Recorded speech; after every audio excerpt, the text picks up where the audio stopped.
नमस्कार. आज आपण एका अशा अविश्वसनीय कथेबद्दल बोलणार आहोत की जीवन आपली रहस्य पुढच्या पिढीपर्यंत कसं पोहोचवतं आणि मग कोट्यावधी वर्षांमध्ये ते कसं बदलत गेलं. चला तर मग सुरुवात करूया. तर या प्रवासाची सुरुवात एका अगदी मूलभूत प्रश्नाने करूया. आपल्या सगळ्या सजीवांच्या पेशी केंद्रकात म्हणजे सेल्युलर न्यूक्लियसमध्ये असा नेमका कोणता घटक आहे जो आनुवंशिक गुणधर्म एका पिढीतून दुसऱ्या पिढीत नेतो. याच प्रश्नाच्या उत्तरात आपल्या आजच्या चर्चेचा पहिला भाग म्हणजे जीवनाच्या संहितेचं सगळं रहस्य दडलेलं आहे. ओके, तर आज आपण काय काय बघणार आहोत? हा आहे आपला आजचा रोडमॅप. आपण 4 टप्प्यांतून जाणार आहोत. सगळ्यात आधी आपण आपल्या पेशींमधली जीवनाची संहिता उलगडून बघू. मग उत्क्रांती म्हणजे काय आणि त्याचे पुरावे काय आहेत ते शोधू. त्यानंतर उत्क्रांतीचे वेगवेगळे सिद्धांत समजून घेऊ. आणि हो, सगळ्यात शेवटी आपली स्वतःची मानवाशी कहाणी काय आहे याचा आढावा घेऊ. चला तर मग थेट आपल्या पहिल्या विभागात जाऊया, जीवनाची संहिता. कारण बघा, उत्क्रांतीची ही जी मोठी गोष्ट आहे ना, ती समजून घेण्यासाठी पहिली पायरी म्हणजे आनुवंशिकता, म्हणजे हेरिडिटी. हे गुणधर्म एका पिढीकडून दुसऱ्या पिढीकडे नक्की जातात कसे हेच आधी जाणून घ्यावं लागेल. अगदी सोप्या भाषेत सांगायचं झालं तर आनुवंशिकता म्हणजे काय, तर जैविक लक्षणं म्हणजे बायोलॉजिकल कॅरेक्टर्स जनुकांच्या माध्यमातून म्हणजे जीन्सच्या माध्यमातून एका पिढीतून दुसऱ्या पिढीत जाणं. या क्षेत्राचा पाया घातला होता ग्रेगर मेंडेल यांनी. आणि मग नंतरच्या शास्त्रज्ञांनी हे शोधून काढलं की ही सगळीच्या सगळी माहिती DNA नावाच्या एका अद्भुत रेणूमध्ये साठवलेली असते. पण ही माहिती प्रत्यक्षात वापरली कशी जाते? या प्रक्रियेला जीवशास्त्रात एक खास नाव आहे, सेंट्रल डॉग्मा. हा एक फंडामेंटल रूल आहे. हे समजायला एक सोपी कल्पना करूया. ओके, समजा DNA म्हणजे एक मोठं पाककृतीचं पुस्तक आहे, एक मास्टर रेसिपी बुक. आता जेव्हा आपल्याला एखादा पदार्थ बनवायचा असतो तेव्हा आपण अख्खं पुस्तक नाही ना घेऊन जात. आपण काय करतो, फक्त त्या एका रेसिपीची एक कॉपी करतो.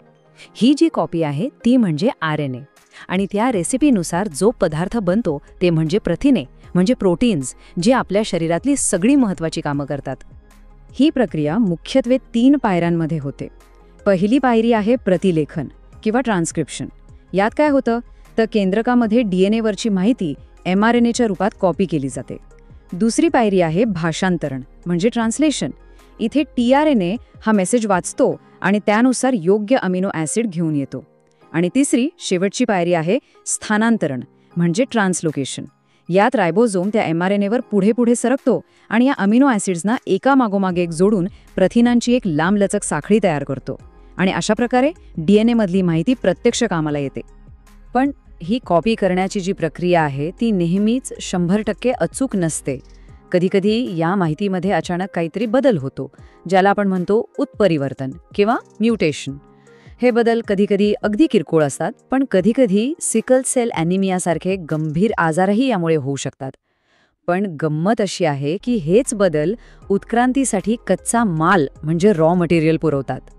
आणि जेव्हा हे छोटे छोटे बदल लाखो करोडो वर्षांपर्यंत साचत राहतात तेव्हा ते एका खूप मोठ्या प्रक्रियेला जन्म देतात. आणि ती प्रक्रिया म्हणजे उत्क्रांती. चला तर आता आपण ह्या भूतकाळातल्या कहाणीचे पुरावे शोधायला निघूया. तर उत्क्रांती म्हणजे काय? सजीवांमध्ये अत्यंत सावकाश होणारा एक क्रमिक बदल. ही इतकी हळू होणारी प्रक्रिया आहे की ती आपल्याला थेट डोळ्यांनी दिसत नाही. पण याच प्रक्रियेमुळे आज पृथ्वीवर आपल्याला जीवसृष्टीमध्ये इतकी अफाट विविधता दिसते, एका पेशीच्या अमिबापासून ते समुद्रातल्या त्या महाकाय देवमाशापर्यंत. पण आपल्याला हे सगळं कळलं कसं? शास्त्रज्ञांनी एखाद्या डिटेक्टिव्हसारखं काम केलंय. त्यांनी वेगवेगळ्या पुराव्यांचे तुकडे जोडले आणि उत्क्रांतीची ही भव्य कथा उलगडली. चला आता आपण ते पुरावे नक्की कोणते आहेत तेच बघूया. हे पुरावे आपल्याला अनेक ठिकाणी दिसतात. उदाहरणार्थ, काही प्राण्यांच्या शरीररचनेत बाहेरून साम्य दिसतं, ज्याला आपण मॉर्फोलॉजिकल एव्हिडन्स म्हणतो. तसंच मानवाचा हात, वटवाघळाचा पंख आणि देवमाशाचा पर यांची हाडांची रचना आतून बघितली तर जवळजवळ सारखीच आहे. याला म्हणतात ॲनाटॉमिकल एव्हिडन्स. आणि सगळ्यात इंटरेस्टिंग आहेत अवशेषांगे, वेस्टिजियल ऑर्गन्स, म्हणजे आपला माकडहाड, जे आता आपल्याला निरुपयोगी आहे, पण ते हे दाखवतं की आपले पूर्वज शेपटी असलेले होते.